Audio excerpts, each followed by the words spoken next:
Regarding the sifat of Rahman, Hazrat Abdullah ibn Abbas radiyallahu anhu said, Ar-Rahman al-atifu bil-barri wal-fajr. A zat whose atf and karam and rahmat and love and compassion is on barr and fajr, on the good and the bad, on the mu'min and the kafir, on those who obey Allah, those who are disobedient to Allah. Bir-rizqi lahum, that He looks after them and fulfills every desire of them. He gives the kafir water to drink, also He gives the Muslim water to drink. وَدَفْعِ الْآفَاتِ عَنْهُمْ, and all difficulties and problems, He removes it from the Muslim's life also, He removes it from the kafir's life.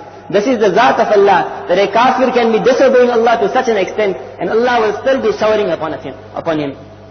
It is mentioned regarding a very, very great saint, Zunnun Misri rahimullah, who was in the love of Allah, searching for the recognition of Allah. One day while he is walking, Allah, to teach him who Allah is, makes him witness a very unique incident. He says that while he was walking, he notices running past him a scorpion, and at a very, very fast pace. And the scorpion runs very close to him. He understands that this is a sign from Allah. Let me follow the scorpion and see what is the matter. So he says the scorpion continues going as if in great urgency. He has been sent to fulfill some needs. The scorpion reaches the bank of the river. Now he wonders that how will the scorpion go past the river? A scorpion cannot go into water. He says, to my amazement, I see a frog comes to the surface of the water. And normally a scorpion will kill the frog. But he says, to my utter astonishment, the scorpion jumps onto the back of the frog. The frog, no scare, no worry, no fear, he starts taking the scorpion across the river. He says, I understand this to be the unique work of Allah. I also cross the river through a bridge, and I come to the other side. I reached there just in time to see the scorpion jumping off the back of the frog, and he is running towards a man who is sleeping under a tree. I notice on the branch of the tree there is a massive snake, and the snake is coming very close to the man to bite him. And just before the snake can bite the man and sting the man, the scorpion jumps on the back of the snake. It stings the snake and extracts the poison, and the snake falls down dead. The scorpion then jumps back down again. He goes to the river bank. The frog is waiting like a taxi, and he takes him back across the river. So he says, I understood this is the unique work of Allah. But this must be one great saint and wali of Allah, that such intizam preparation Allah made for his protection, that the scorpions and the frogs of the world were also used to protect him. So I say, I will wait for this person to see what a great pious person he is, and I will ask him for dua also. I go to sit near him, and I notice that there is foam coming out from his mouth.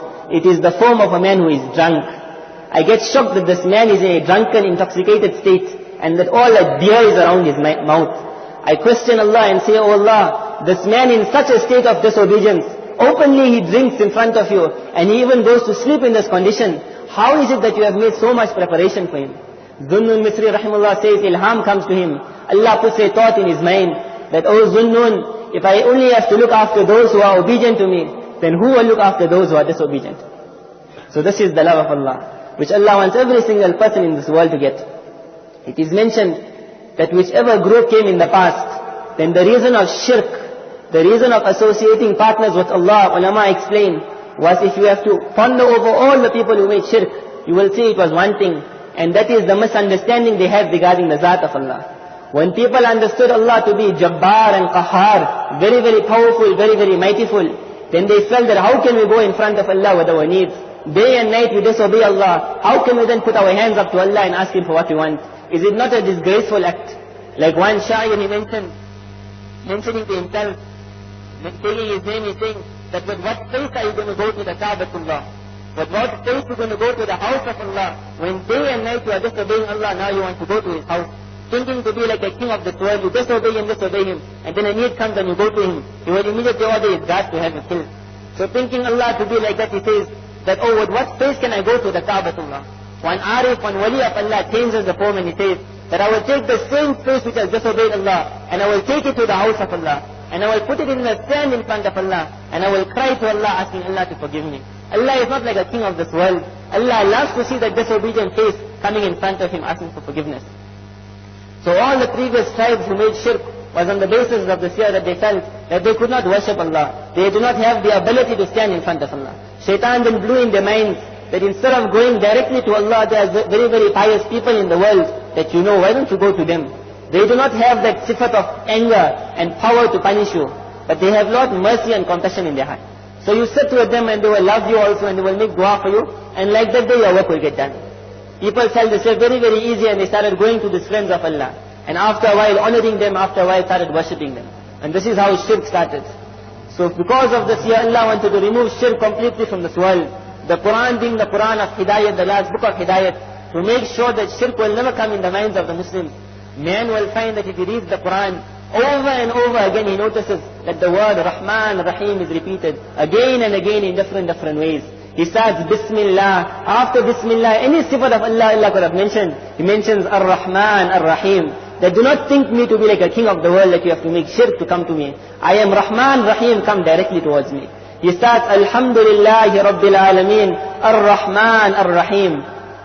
Shaykh Nasiruddin al-Zahrani, who has written a kitab regarding Allah, Allah Ahlus Thana wal Majd, he mentions that in Surah Fatiha when man stands in front of Allah, he begins with Bismillah. After that, Alhamdulillahi Rabbil Alameen. After that, it is a maqam of khushu and khudu, a maqam standing in front of Jabbar, a maqam, a time when a man is standing in front of his Creator. It is a time of tazallul, man supposed to be in great fear and awe. At that time, the next sifat should have been mentioned, Al-Ali, Al-Azim, Al-Mutakabbir, Al-Muntaqim, the great sifat of the power of Allah. Yet Allah wishes to mention Ar-Rahman, Ar-Rahim, that, O my banda and my slave, although you are standing in front of me, do not become scared of me. I am not like the king of the world who will have your head chopped off in 1 minute. I am very, very Rahim and Kareem. Whatever you want, come to me, I will give it to you. It is said at that time in namaz, a person's heart gets itminan, that in front of my Lord is not going to punish me. He only wants to bless me. A person's chest opens up, and a person feels all sorrow going out from his heart. So like this over and over in the Quran, Allah explains His rahmat. Regarding Wahshi rahimullah, radiyallahu anhu, who became radiyallahu anhu, in the beginning when he was still a kafir, then just imagine what a sin Wahshi radiyallahu anhu made when he was a kafir, that for man to think of the sin also, he shudders. One of the greatest sins man could commit was to hurt the heart of Nabi sallallahu alayhi wa sallam. Nabi sallallahu alayhi wa sallam, Arhamur Rahimin, who would forgive over and over and over, but to hurt his heart, imagine what a sin he had to make. Wahshi, for the attainment of his freedom, his master told him that if you go and kill Hamza radiallahu anh, the beloved uncle of Nabi sallallahu alayhi wa sallam, then I will grant you freedom. So taking his spear, he goes to Uhud with the sole purpose of getting the life of Hamza radiallahu anh. He understands also that to stand in front of Asadullah, Hamza radiallahu anh is no easy task. That definitely Hamza radiallahu anh will be able to kill me. So he decides from far away, hidden behind a rock, to throw a spear into Hamza radiallahu anh. He was known for his ability to spear throwing also. At very far distances he could throw a spear. So during the battle of Uhud, Hamza radiallahu anh is going and fighting the enemy. And from very far away, Wahshi radiallahu anh, at that time, he takes the spear and he throws it. And through a very sensitive part of the body of Hamza radiallahu anh, the spear goes right through, which results in the death of the great friend and uncle of Allah, of Nabi sallallahu alayhi wa sallam, Hazrat Hamza radiallahu anh. Then that is not enough. He goes to Hazrat Hamza radiallahu anh and starts cutting his body apart. And he takes out the liver of the body of Hamza radiallahu anh to give it to that woman to eat. Such a crime he committed. Nabi sallallahu alayhi wa sallam, so hurt he was, that it is mentioned in the books of history that 70 times the janazah of Hazrat Hamza radiallahu anh was performed. There were 70 martyrs in the battle of Uhud. With every martyr, Hazrat Hamza radiallahu anh's body was placed in front. And again Nabi sallallahu alayhi wa sallam would make salatul janazah for it. So much worry and sadness in the heart of Nabi sallallahu alayhi wa sallam. Ulama mention over and over again Nabi sallallahu alayhi wa sallam will go to Mount Uhud just to go and make ziyarat of his uncle in the qabr. That was the pain he felt at the death of his uncle Hazrat Hamza radiallahu anh. But after Fatah Makkah, Nabi sallallahu alayhi wa sallam, who came to call everyone to Islam, he sends a da'wah to Wahshi radiallahu anh also, calling him to Islam. So at that time, Wahshi, thinking that his son to be too great, he becomes shocked and he sends a message back, Ya Muhammad, كيف تدعوني, O Muhammad, how can you call me to Islam? وأنت تزعم, and you are telling your people, أن من قتل, that a man who has killed, أو أشرك, who has made shirk, أو زنا, or who has made zina, who has made adultery, يلقى أثاما, he will get the worst punishment in Jahannam. يضاعف له العذاب يوم القيامة, the punishment will be over and over repeated on him, made double and triple. ويخلد فيه مهانا, he will remain in Jahannam in a very, very zaleel, in a very, very disgraceful state. So how can you call me to Islam when I have killed your uncle, I have made shirk for so many years, and I have made zina, adultery over and over again? At that time, Allah's mercy, Allah reveals, إِلَّا مَنْ تَابَ وَآمَنَ وَعَمِلَ عَمَلًا صَالِحًا, that tell Wahshi that this ayat is not for those people who have made tawbah, وَآمَنَ who have brought iman, وَعَمِلَ عَمَلًا صَالِحًا who have done good actions. فَأُولَٰئِكَ يُبَدِّلُ اللَّهُ وَسَيِّئَاتِهِمْ حَسَنَاتٍ. These people, not only will Allah forgive them, Allah will change their bad actions into good actions also. And this is the mercy of Allah.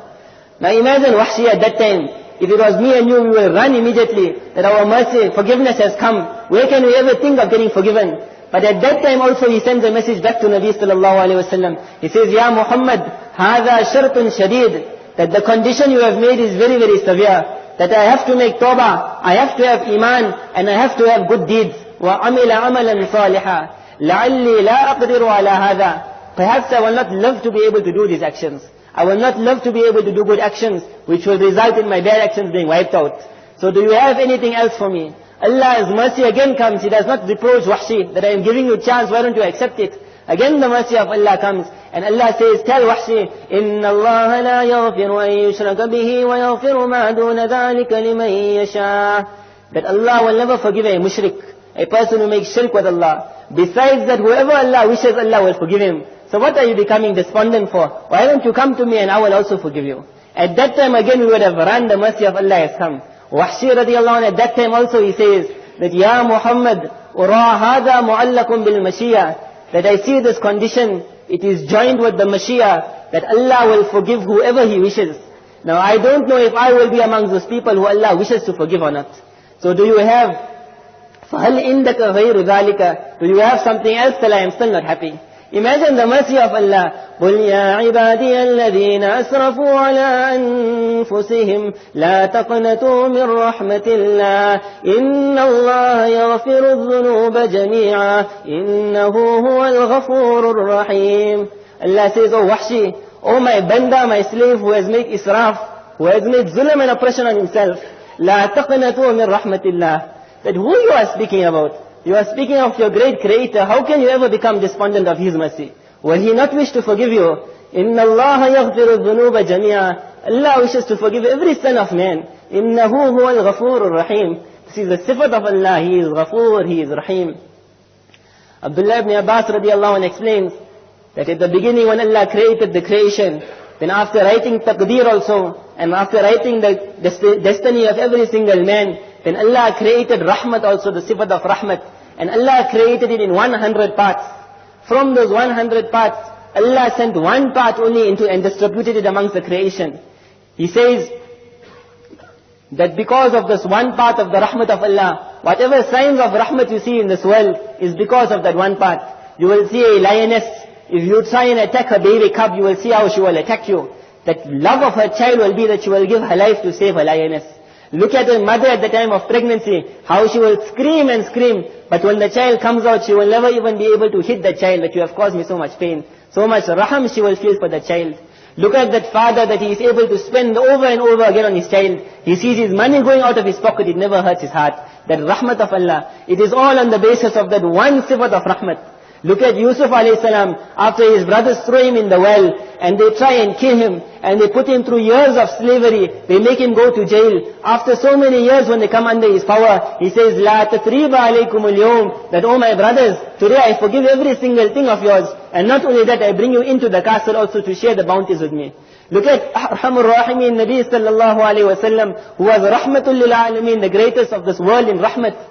The Quraysh come in front of him after Fatah Makkah, after years of oppression and after chasing him out of his beloved house, out of the Makkah Mukarramah, away from the house of Allah, which his heart was bleeding to live. At that time when their heads are bowed in front of him, and they think what he's going to do with them, then he says that how can I ever punish you today? I will say the same thing that Yusuf alayhi salam said is to his brothers, and he forgives all the Quraysh at that time also. Man thinks of this rahmat and he becomes astounded. Imagine this is only one of the rahmat that Allah has created, and the remaining 99 parts Allah has kept with Him.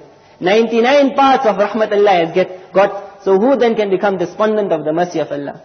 Near the arsh of Allah, Allah has written on the kitab, Inna rahmati sabaqat ghadabi, that my rahmat is always more than my anger. It always comes over my anger. On the day of Qiyamah, when man will have to stand in front of Allah, at that time fearing the punishment of Allah, when they will see this ayat written by the arsh of Allah, man will become happy. it is mentioned even shaitan will become happy. And shaitan will think that I will also get forgiven today. That Allah is forgiving in such a great number, I will also get forgiven. But Allah has taken a promise that shaitan and the mushrikeen will never get forgiven. So this, my respected brothers and elders, is the mercy of Allah. However, one thing to remember is not someone should think that because Allah is Arhamur Rahimin, Allah forgives every single sin, then it is for me to make sin how I wishes. For this reason, man will see in the Quran, whenever Allah mentions the sifat of rahmah, Allah also mentions His sifat of punishment. غَافِرُ الذَّنْبِ, Allah forgives all sins, غَافِرُ الذَّنْبِ. وَقَابِلُ التَّوْبِ, Allah accepts all tawbah. شَدِيدُ الْعِقَابِ, and if Allah wants to punish also, Allah can punish very, very greatly. Ar-Rahman Ar-Rahim, Allah is ever ready to forgive. Maliki Yawmiddin, but don't forget the day of Qiyamah. فَعَالٌ لِمَا يُرِيدُ, if Allah doesn't want to forgive you also, there is nothing preventing Allah from not forgiving you. Nothing is wajib on Allah. Allah has taken it upon Himself to forgive those who have good actions in their life and who ask Allah to forgive. Never become dependent that definitely Allah will forgive me, I can do what I want. This is a very, very bad sign. If a father tells his son, oh my son, whatever you do, I will be ready to forgive you. Whatever you need, I will be ready to give you. Then do you ever think that that son will take a dagger and he will go and cut the leg of his father and say, my father, you said that you will forgive everything of mine, so forgive this year also. It is a sign of love. The son will give his life now to show love to that father, that my father has shown so much love to me. Allah has shown more than you can ever imagine, so much love. Allah asks us only to show a little bit love towards Him. That when His commands are presented in front of us, then we do not say that what are these commands? Why are they so hard? With love and with happiness we say that, oh my Allah, you have done so much for me and you are ready to ever forgive me. Little bit I can also do for you. So this, my respected brothers, is the first sifat of Allah Ar-Rahman and the second sifat of Allah Ar-Rahim. If man has to understand only these two sifat according to its reality, it will become so easy for man to love Allah, for man to obey Allah, for man to become the muqarrab and the beloved of Allah. May Allah grant us all tawfiq to understand and to understand the sifat of Allah, to bring it into our lives and to become the friends of Allah. Wa akhiru da'wana alhamdulillah.